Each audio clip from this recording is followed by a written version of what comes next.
언제나 주만 바라봅니다. 내 몸의 약함을 아시는 주, 못 고칠 질병이 아주 없네. 괴로운 날이나 기쁜 때나 언제나 나와 함께 계시네. 언제나 주는 날 사랑하사 언제나 새 생명 주시나니 영광의 기약이 이르도록 언제나 주만 바라봅니다. 아멘.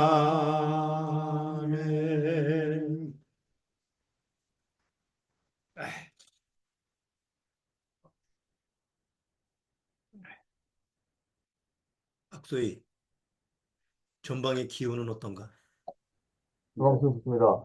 아직까지? 네, 음, 살을 애우는 듯한 추위가 곧 가까이 오겠네. 맞습니다. 음, 어, 잘 적응을 하게. 네, 자, 오늘 신명기 8장 내용을 오늘 같이 한번 살펴보도록 합니다. 신명기 8장 1절서부터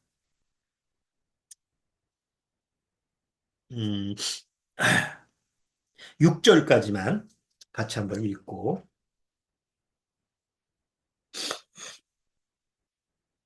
자, 신명기 8장 1절서부터 6절까지만 같이 한번 읽어보겠습니다.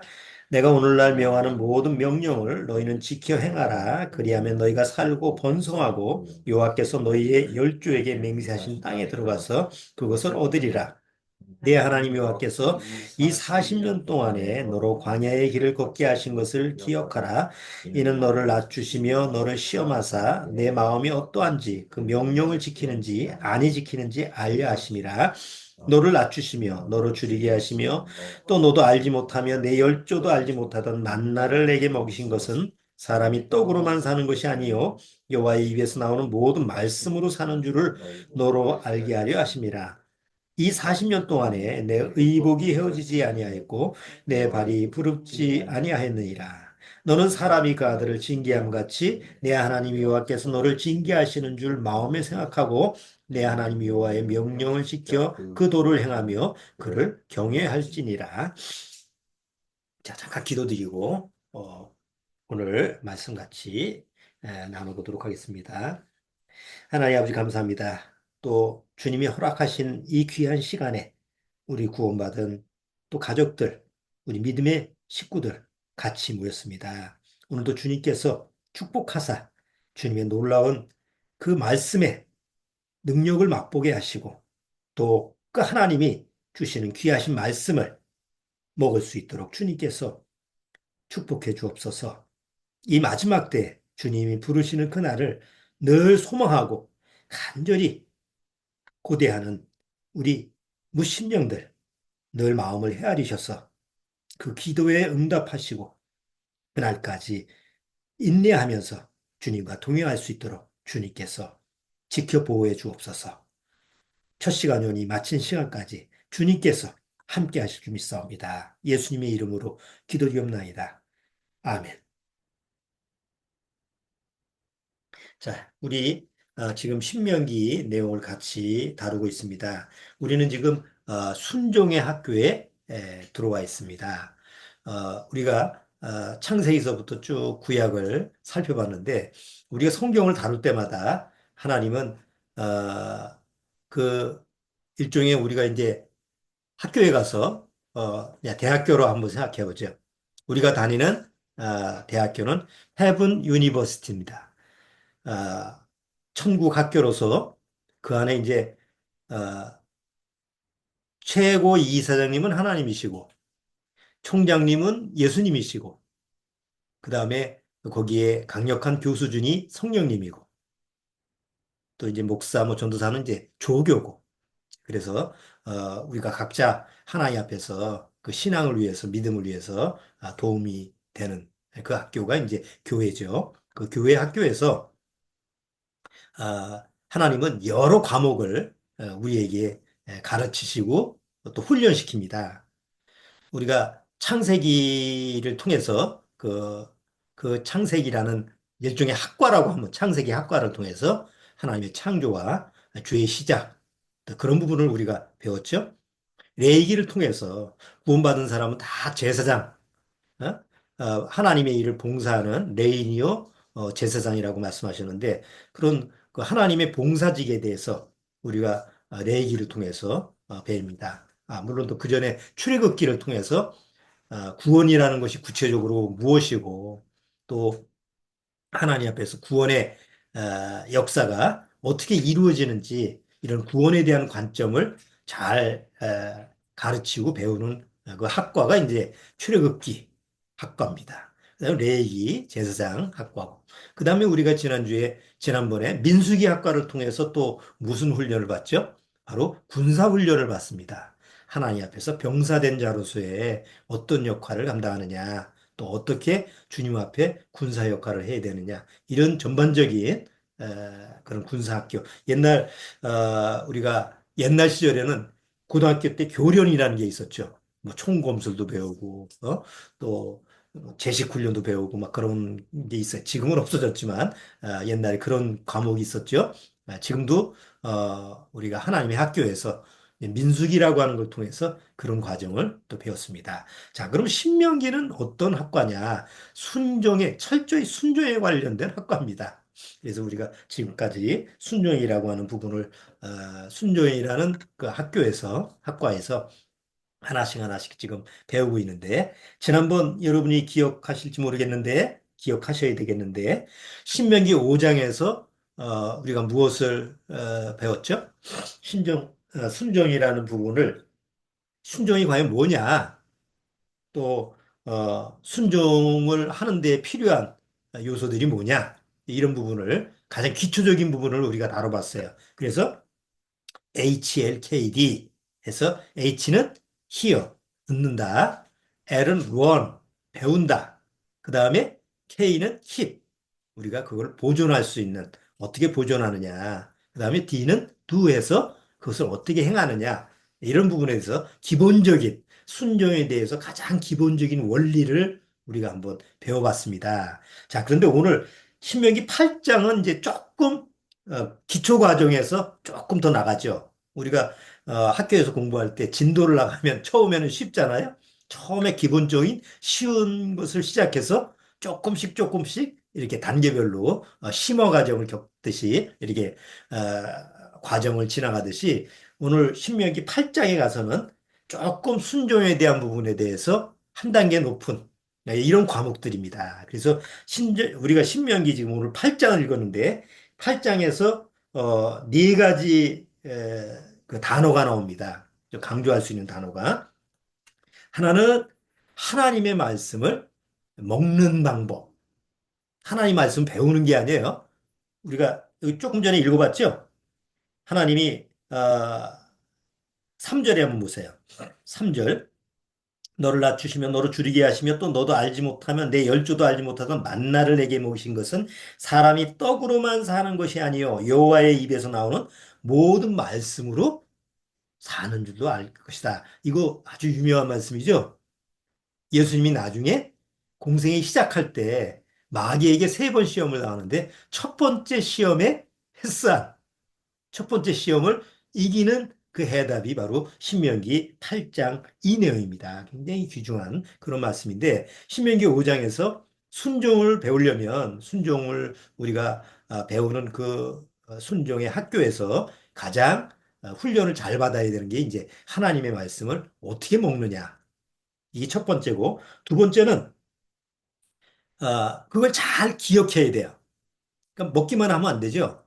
그거를 내 안에 소화시켜서 내 안에 피와 살이 되게 하는 그런 부분에 서 여기 2절에도 기억하라 이런 말씀이 있어요. 그래서 기억하기.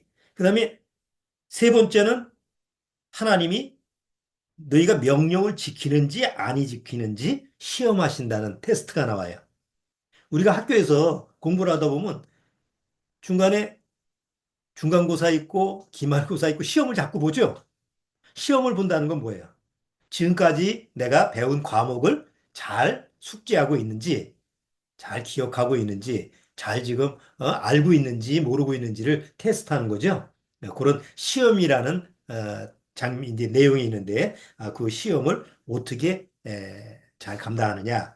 그 다음에 마지막에 보면 여기 5절에 너는 사람이 그 아들을 징계한 같이 내 하나님 여호와께서 너를 징계하시는지 징계라는 단어가 나오죠. 근데 하나님의 백성은 반드시 징계가 있어요. 뭐 예수님처럼 완벽하게 행하는 모습이 아니니까. 그럴 때 하나님의 사랑의 징계가, 사랑의 매가 어떻게 주어지는지 이런 부분을 잘 훈련시킬 수 있는 부분입니다. 근데 이런 네 가지의 순종을 위한 필수 과목이 바로 신명기 8장에 기록되어 있습니다. 그래서 앞으로 4주간에 걸쳐서 이 과목을 4번의 기회를 통해서 한번 순종이라고 하는 부분을 다시 한번 배워볼 수 있는 이런 시간을 가져보려고 합니다. 자, 오늘은 첫 번째, 하나님의 말씀을 어떻게 먹을 것이냐. 이제 이런 부분을 같이 한번 우리가 다뤄보도록 하죠. 자, 요새 여러분들이 저 텔레비전을 보면 대세가 뭐예요? 대세가 먹방입니다. 이 먹방이 어디 나라에서부터 시작됐죠? 네, 당연 우리나라입니다. 하여튼 새로운 거 발견해내가지고 시작되는 건 우리나라가 시초를 아주 처음부터 잘하죠. 그래서 한 2000년도, 2010년도인가에 2000, 그 정도 돼서 지금서부터 한 10년 전에, 한 15년 전에 인터넷 방송이 막 활성화되면서 그때 어디 방송에서 먹는 방송이라고 해서 그때서부터 줄여서 먹방이라는 게 유행이 됐어요.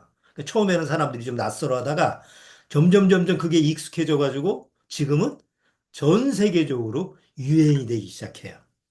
그래서 뭐 다른 나라에서도 아주 먹방이라고 하는 부분에 대해서는 먹방이라는 단어를 아주 좀 사용할 수 있는 그런 아주 유행하는 시대가 됐는데 근데 사실 이런 먹방이라는 건 먹는 방송이잖아요. 적어도 먹는 방송이라는 건 먹는 것에 대해서 풍요스러운 거죠. 자, 그런데 사실 우리나라가 언제서부터 잘 먹었죠? 그렇게 오래되지 않았습니다.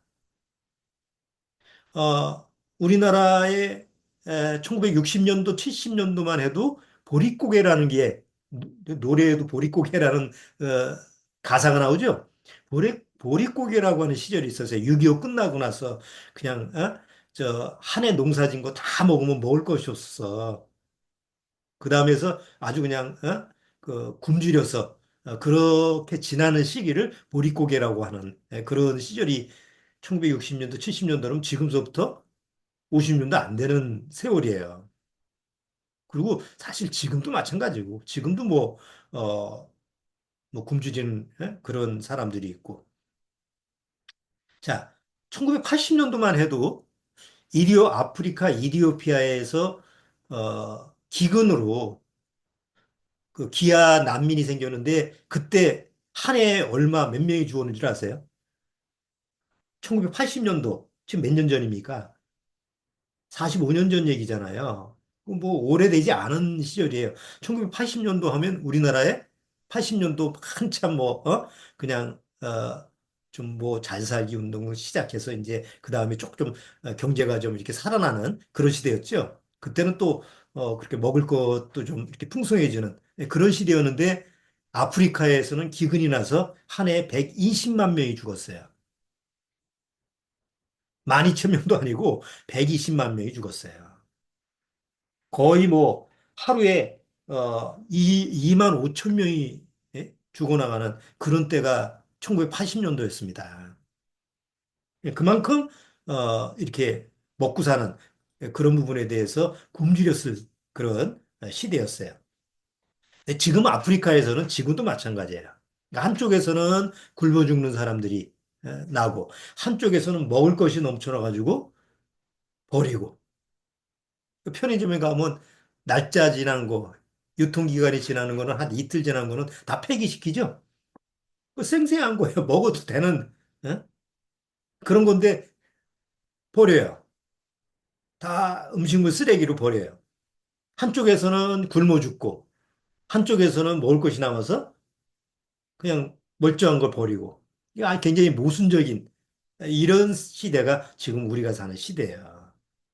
특히 우리나라 같은 경우도 지금 이제 먹방 해가지고 뭐 우리가 또 옛날 놀러 갔을 때는 먹방이라는 게 없죠. 다 집에서 싸갔습니다. 뭐 보따리 싸가지고 어디 소풍 가도 가서 사 먹을 데가 없으니까 뭐사 먹을 수 있는 뭐 그런 환경도 없지만 그런 뭐 물건도 없었지만 그 당시에는 그냥 집에서 계란 싸가지고 뭐 김밥 싸고 뭐 오만 가지 다 싸가지고 운동회도 가고 또 그렇잖아요.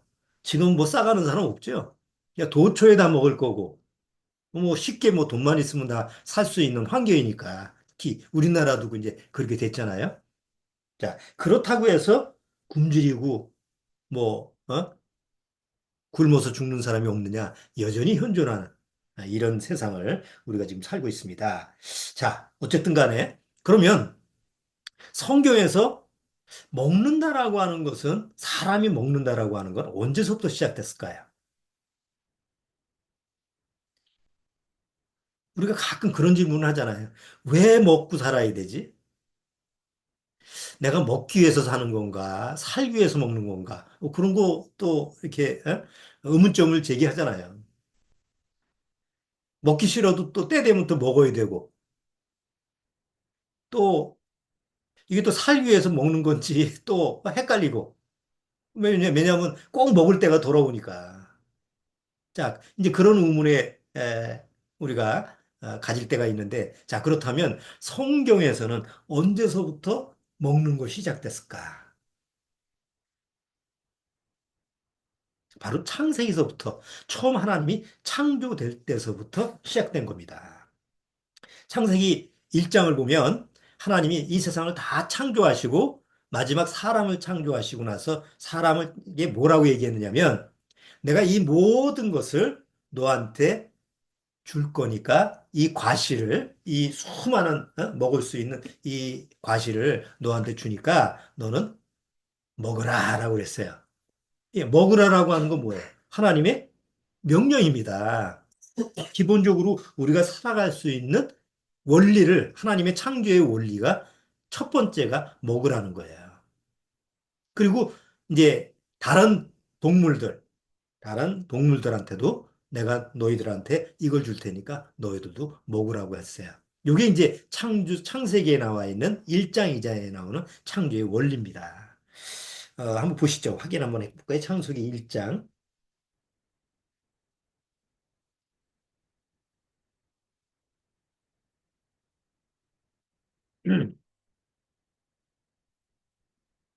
자, 창세기 1장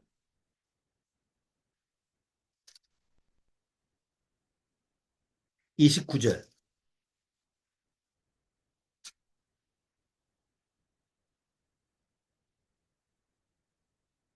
자, 29절. 하나님이 가라사대 때 내가 온 지면에 씨 맺는 모든 채소와 씨 가진 열매 맺는 모든 나무를 너희에게 주노니 너희의 뭐가 된다고요?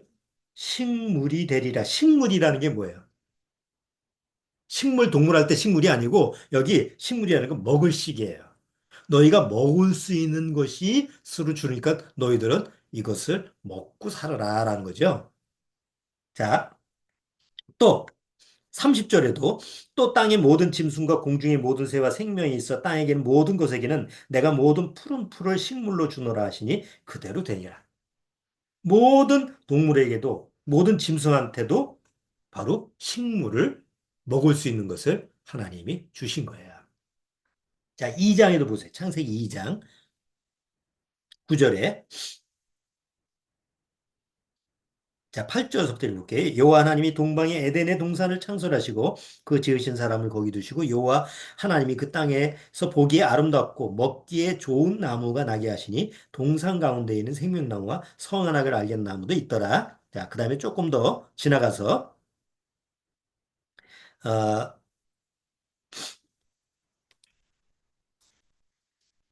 16절. 여호와 하나님이 그 사람에게 명하여 가라사대 때 동산 각종 나무의 실과는 네가 뭐라고 그러죠?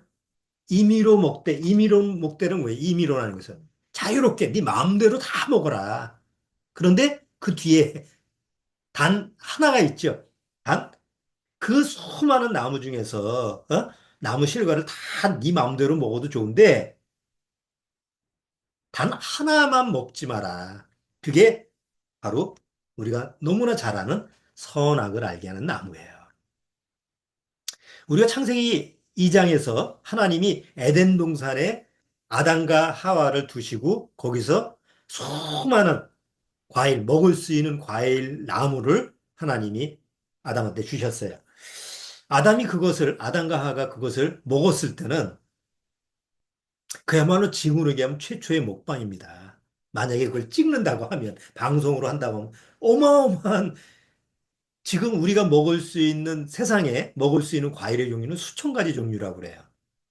그게 뭐 약용으로도 먹든 못했든 먹을 수 있는 종류가 수천 가지 종류인데 그래도 우리가 이제 기본적으로 우리가 뭐 한 해 이렇게 먹을 수 있는 과일 한번 잘 생각해 보세요. 뭐 포도나무에 열리는 포도, 그다음에 수박 여름에 먹었던 거, 그다음에 뭐 감, 배, 그다음에 사과 뭐 각 과일을 보면 얼마나 탐스러워요. 예? 과일 하나 열매 자체를 보는 것만 해도 귤은 또 왜 이렇게 생겼고 물렁물렁하고 사과는 왜 딱딱한데도 정말 입에 침이 고일 정도로 이런 맛을 기억하고 과일 바나나는 또 왜 이렇게 길쭉해서 또 이렇고 그러니까 과일 하나하나를 보면 정말 신기하고 놀랍고 또 맛이 아주 정말 특별하잖아요. 각 과일마다 딸기 뭐 이런 거. 근데 그 당시 에덴 동산에 있는 그 수많은 과일 나무는 지금 없어진 나무도 많았을 거 아니에요. 지금 세상에 이렇게 지금 내려오면서 수많은 것들이 없어졌잖아요. 멸종하고 다 없어졌는데 그 당시에 에덴 동산에 아담과 하와가 경험했던 그 나무 실과의 그 면이 얼마나 대단한 거냐. 그러니까 그 모든 것을 하나님 뭐라고 했어요? 마음대로 먹어라. 그 대신 단 하나만 먹지 마라.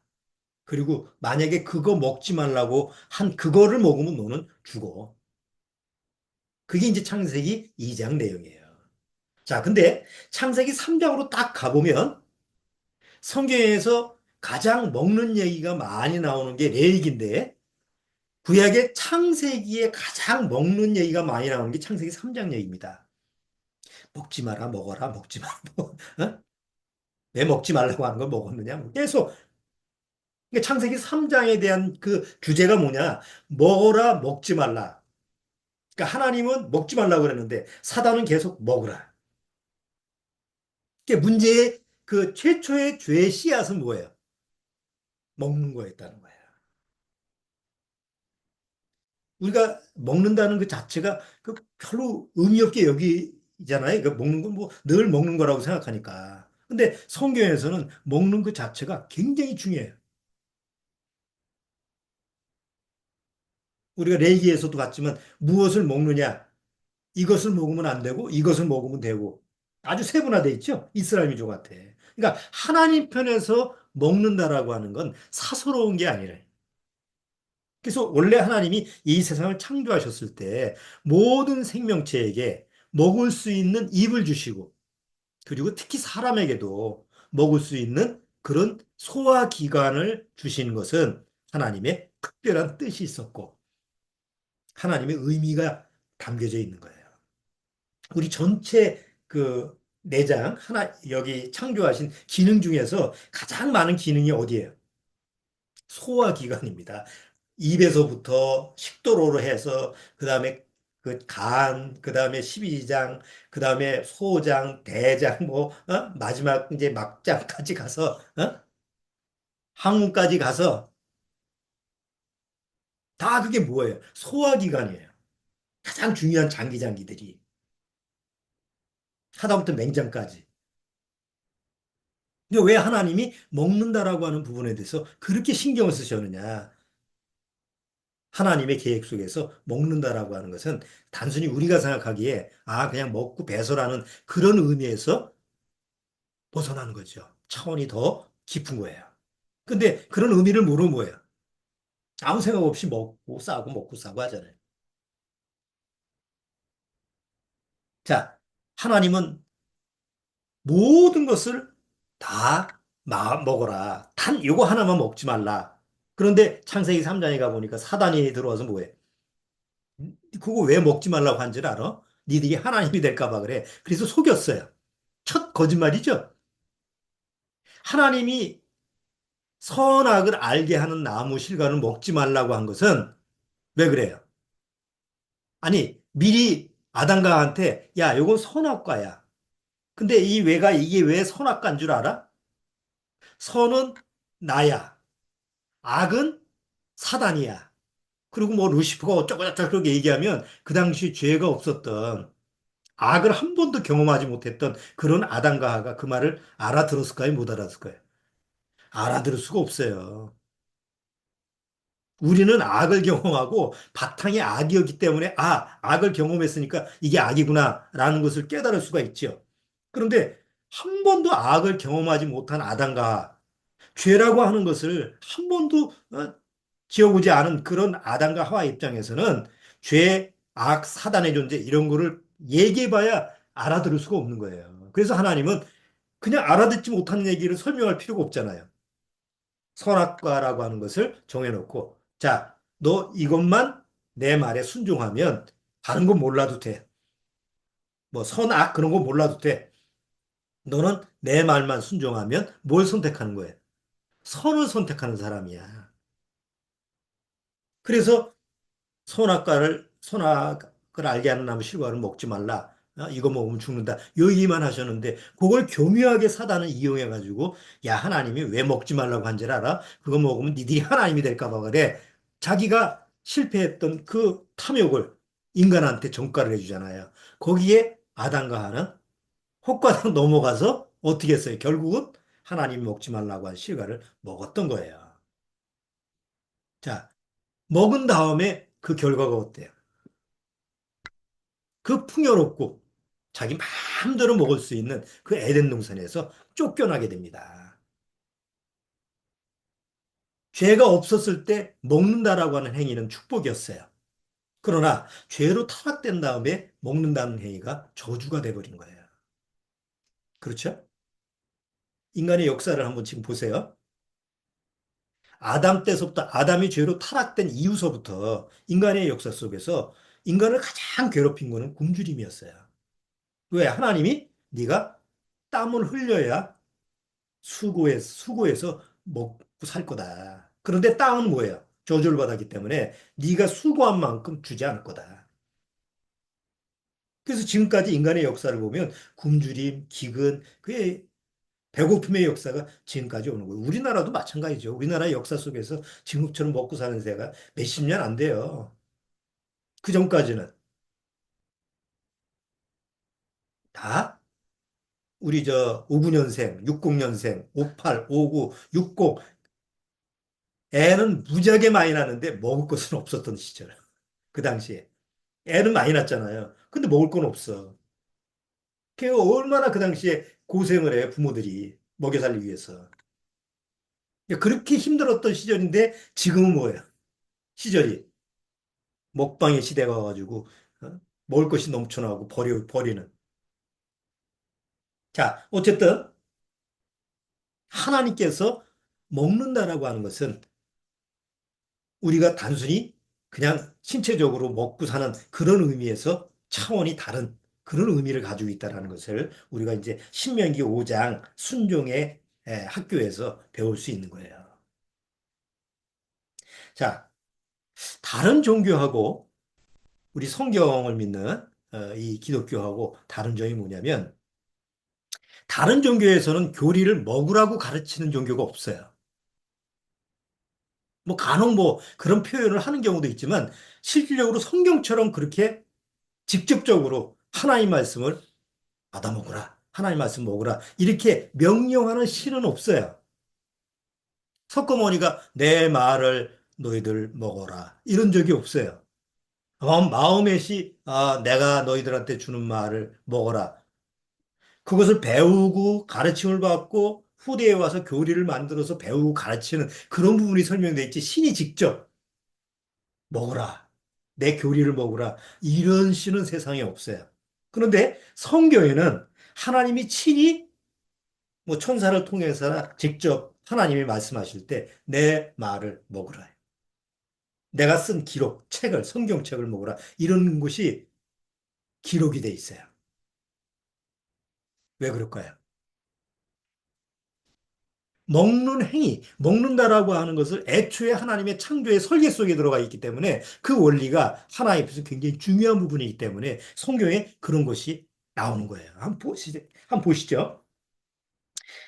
시편 한번 보시죠. 시편.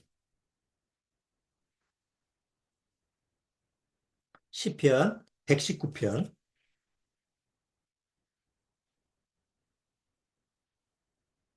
자, 시편 기자가 시편 119편 103절.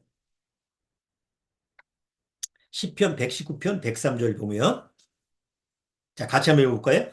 주의 말씀의 맛이 내게 어찌 그리 단지요 내 입에 꿀보다 더하니이다. 뭐가?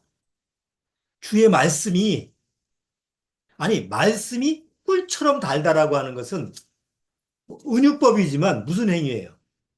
먹는 행위예요.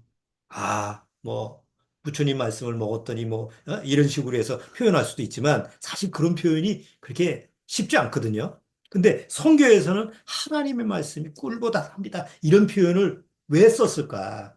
한번 예레미야 한번 보세요. 예레미야 15장.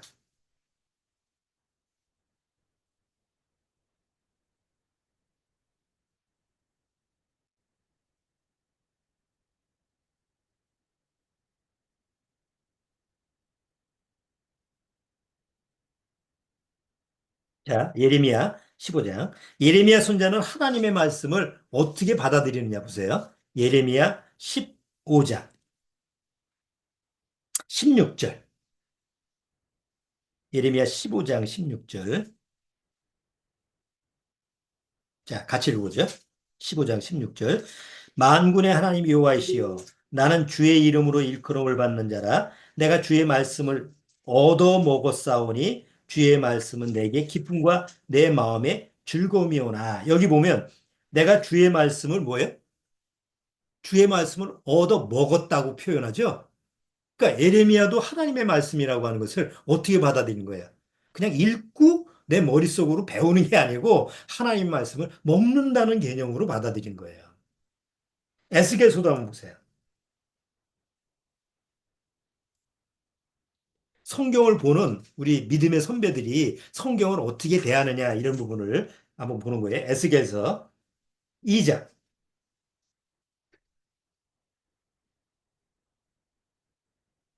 자, 에스겔서 2장 8절. 자, 에스겔서 2장 8절. 여기 하나님이 에스겔 선자한테 계시를 하나님의 말씀을 전해주면서 하나님이 뭐라고 말씀하실지 보세요. 8절 같이 읽어보죠. 인자야, 내가 내게 이르는 말을 듣고 그 패역한 족속같이 패역하지 말고 내 입을 벌리고 내가 내게 주는 것을 먹으라. 아니, 하나님의 말씀을 에스겔 선자한테 주는데 받아 적으라. 이게 아니고 먹어. 받아 먹어.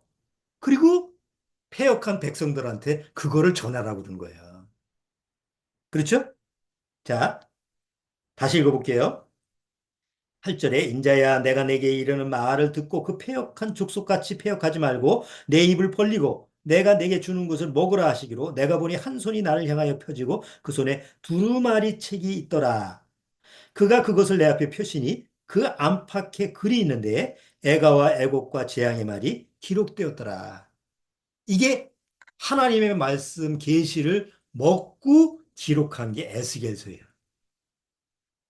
그러니까 성경을 기록한 기록자들이 받아쓰기 한 그 방법이 그냥 귀로만 듣고 받아쓰기 한 게 아니라 하나님의 말씀을 먹고 소화시켜서 피와 살이 되게 하는 나와 혼연일치가 된 상태에서 다시 기록이 되는 거라는 거죠. 그러니까 의미가 전혀 다른 거죠. 자, 요한계시록이 또 어떻게 기록돼 있을까요? 요한계시록 똑같아요. 요한계시록 한번 보세요. 요한계시록 10장. 성경 맨 끝에 요한계시록 10장.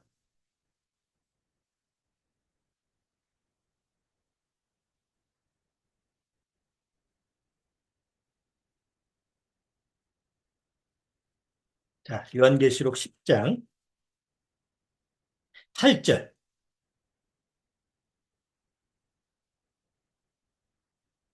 자, 요한계시록 10장 8절. 하늘에서 나서 내게 들리던 음성이 또 내게 말하여 가로되 내가 가서 바다와 땅을 밟고 서는 천사의 손에 펴놓은 책을 가지라 하기로 내가 천사에게 나아가 작은 책을 달라 한즉 천사가 가로되 갖다 먹어버리라. 천사가 책을 하나 가지고 있어요. 그 책이 무슨 책일까요? 하나님의 계시된 성경이죠. 지금 우리가 볼 수 있는 그 말씀의 책을 달라 한즉 천사가 가로되 갖다 먹어버리라. 내 배에는 쓰나 내 입에는 꿀같이 달리라 하거늘 내가 천사의 손에서 작은 책을 갖다 먹어버리니 내 입에는 꿀같이 다나 먹은 후에 내 배에서는 쓰게 되더라. 저가 내게 말하기를 내가 많은 백성과 나라와 방언과 임금에게 다시 예언하여야 하리라 하더라. 그래서 요한계시록이라는 게 작성이 되는 거예요. 반모섬에서. 자, 우리가 하나의 원리를 여기서 살펴볼 수 있죠? 하나님이 하나님의 쓰이는 도구로 사용하는 예언자들, 선자들, 이런 사람들이 하나님의 말씀을 받을 때는 그냥 위에서 스승들이 저 일반 세상 종교로 얘기하면 부처가 제자들을 모아놓고 얘기하면 그걸 기억하고 이런 얘기를 기록하고 그 후대 사람이 또 받아쓰게 하고 이런 과정이 아니라는 하나님은 하나님의 계시의 말씀을 그들로 하여금 먹게 하고 먹는다라는 건 뭐예요? 머리만 쓰는 게 아니라는 거지. 그렇죠?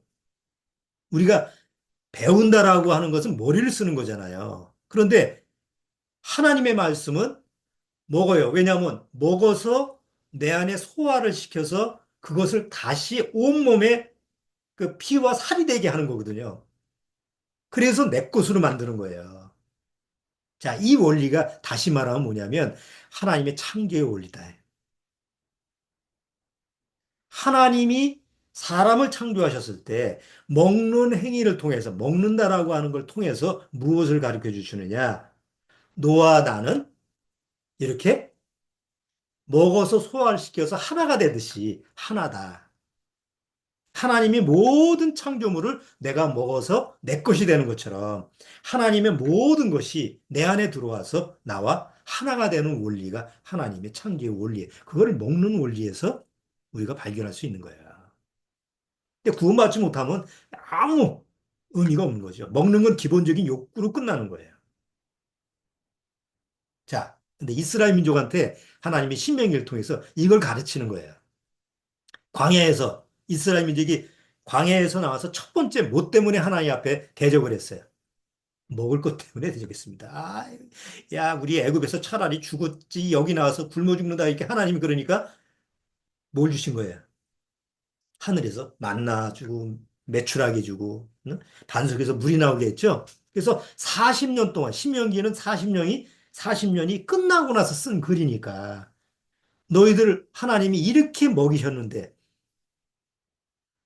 너희가 굶주리지도 않고 발이 부럽지도 않고 40년 동안에 너희들한테 아무 해가 없지 않았느냐. 하나님이 너를 이렇게 책임지고 보호하시고 이렇게 너희들을 멀쩡하게 이렇게 인도해서 약속의 땅으로 가게 하신 그 하나님이 너희들한테 원하는 건 하나다. 바로 순종이다. 이걸 이제 가르치는 거예요. 그런데 신명기 8장에서 그거를 요약해서 뭐라고 했어요? 사람이 만나를 너희한테 40년 동안 먹였던 이유는, 먹이는 이유는 그냥 먹고 살기 위해서 그런 게 아니라 매일같이 먹는 이유는 사람이 빵으로만 사는 게 아니고, 그 다음에 중요해요. 그냥 말씀으로 산다고 가르쳐요. 그게 아닙니다. 하나님의 입에서 나오는, 반드시 하나님의 입에서 나오는 모든 말씀으로 사는 것을 배우게 하겠습니다. 근데 이스라엘 민족은 그걸 배웠어요, 못 배웠어요? 못 배웠어요. 나중에 가면 뭐라고 또 하나님께 대적합니까? 야, 애굽에서는 부추, 마늘, 정력에 좋은 거 다 먹었는데 여기는 만나밖에 없네. 그래서 또 하나님의 진노하심으로 죽죠. 결국 나중에 불순종의 대가로 전 세계에 흩어져서 굶주림과 고통의 역사를 산 게 이스라엘 역사 아니에요. 로마의 지배 아래 있을 때 그들은 먹고 살 게 없었어요. 정말 굶주렸어요. 그런데 예수님이 딱 오셨어요. 이스라엘 민족이 원하는 메시아가 뭐예요? 굶주리니까. 그렇죠? 그 기독교에서 그 불황하나 아니면 노숙자나 할 때 뭘 먹여요? 복음을 전하기 위해서 기본적으로 하는 게 먹는 것이 가장 우선이니까 먹는 것을 먼저 돕잖아요. 그 다음에 복음을 전하죠. 그러면 먹고 배부르면 복음을 받아들일까요? 아니에요. 그 배고픈 자를 먹이는 거는 선한 일이지만 그렇다고 해서 복음을 받아들이는 건 아니에요.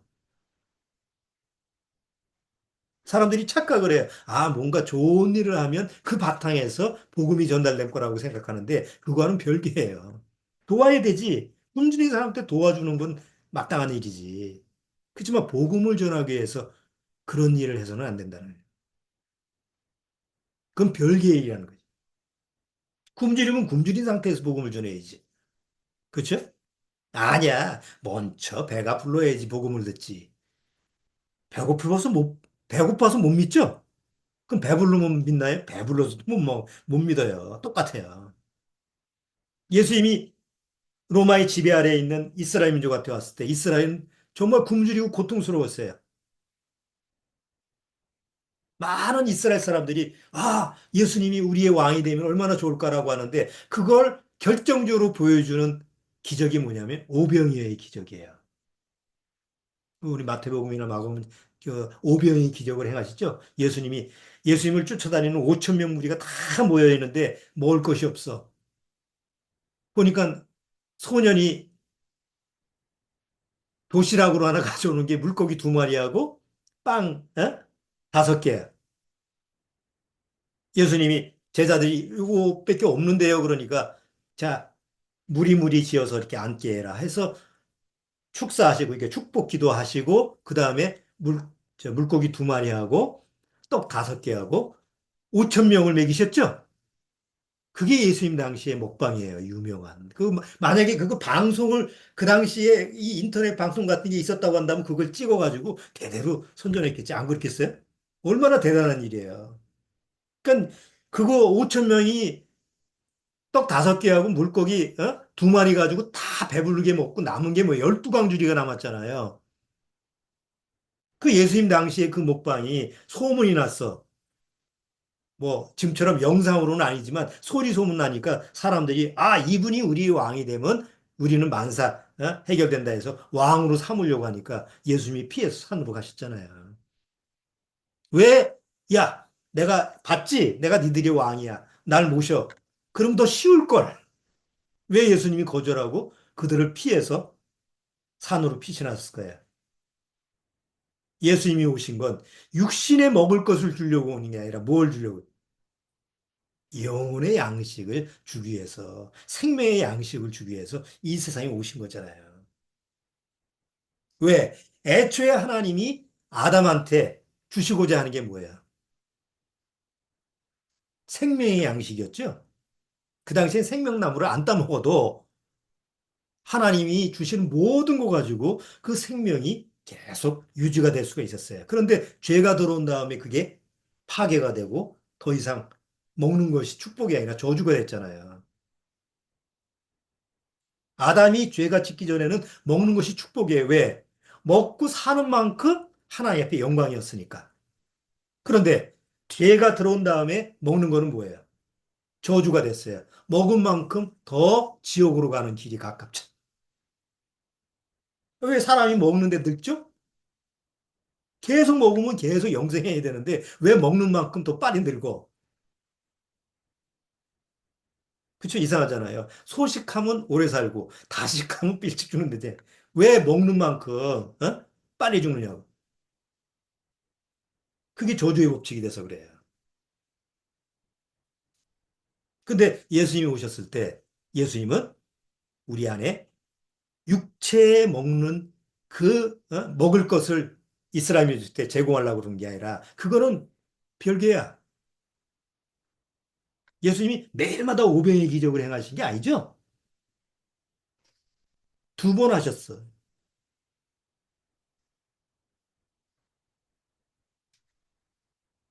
성경에 기록된 내용으로 뭐 보면.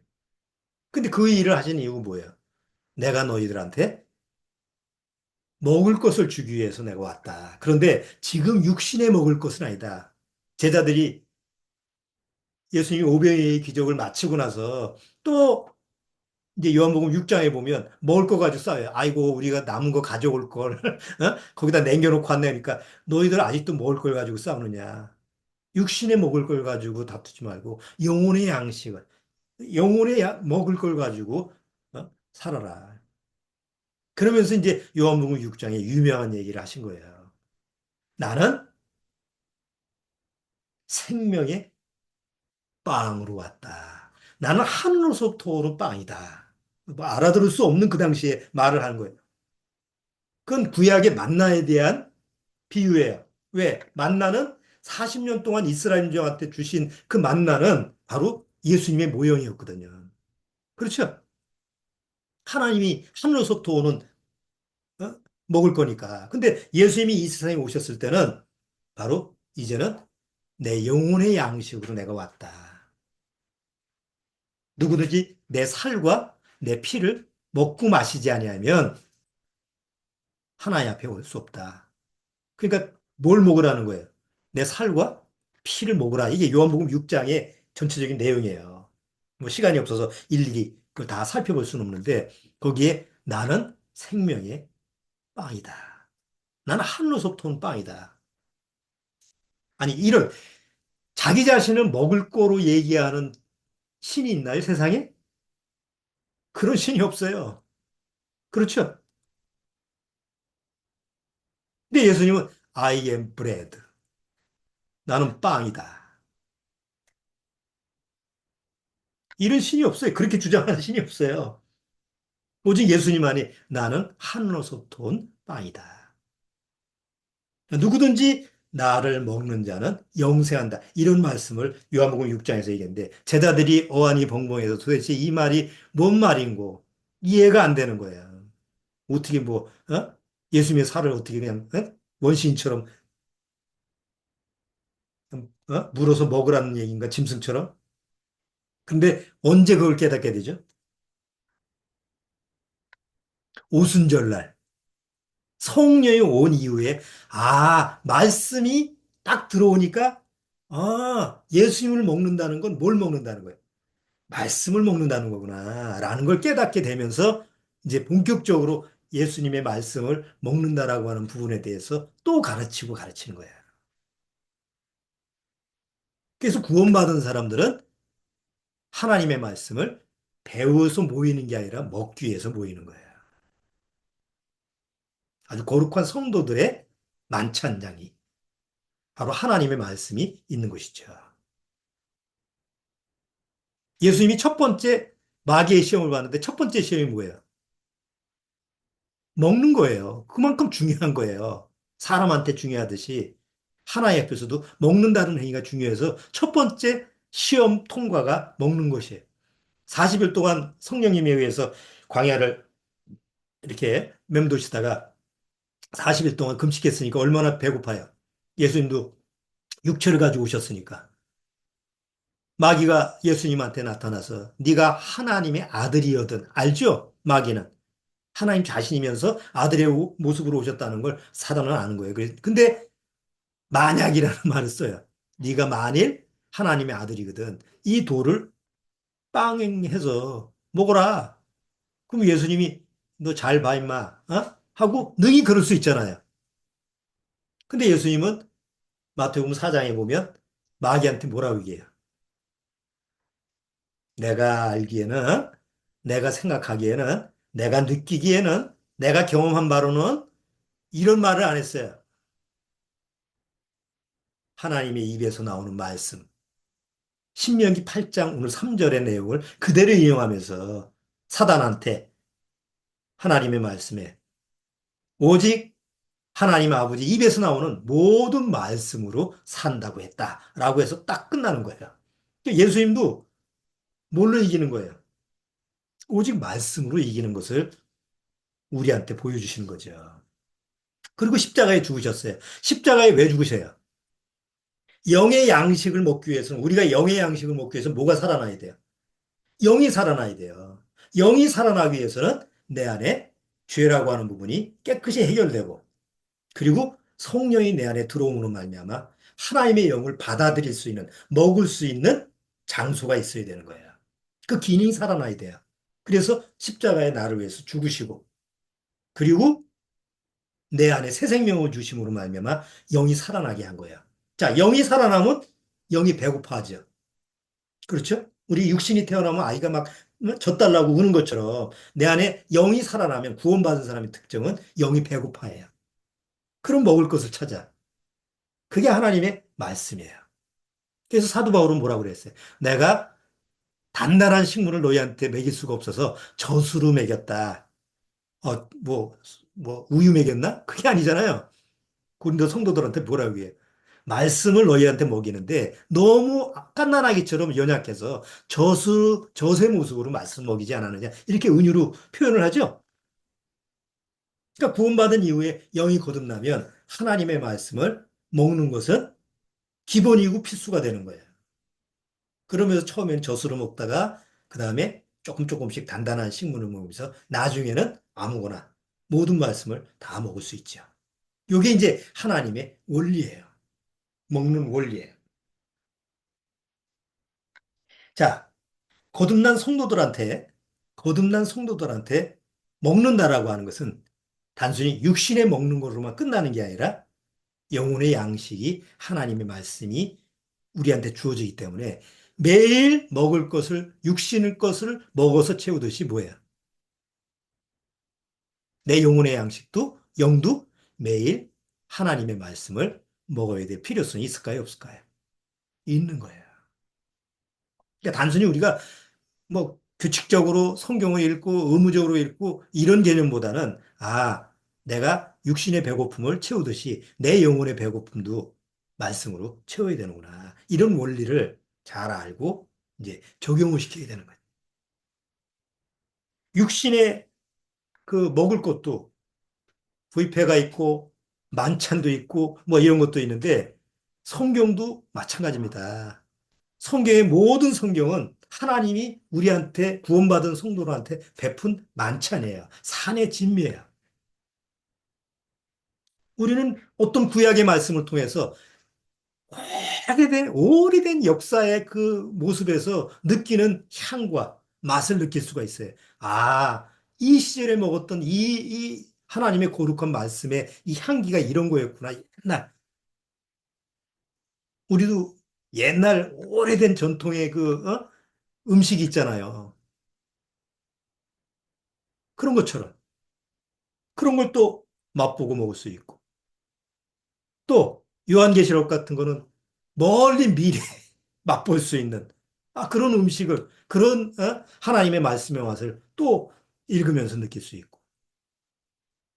또 성경 어떤 부분에 대해서는 잘 모르는 그런 성경, 잘 보지 않은 그런 성경을 어느 날 보다가 이런 것도 있었네. 이런 맛도 있었네. 이런 걸 또 발견하는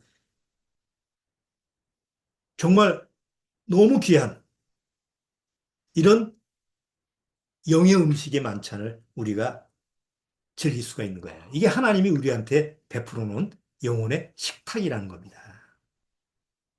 그런데 우리가 구원받은 후에도 별로 관심이 없으니까 그냥 눈에 보이는 먹을 것만 쫓아다니지 그 영혼의 양식에 대해서는 별로 관심이 없다 보니까 그런 축복을 누리지 못하는 거예요.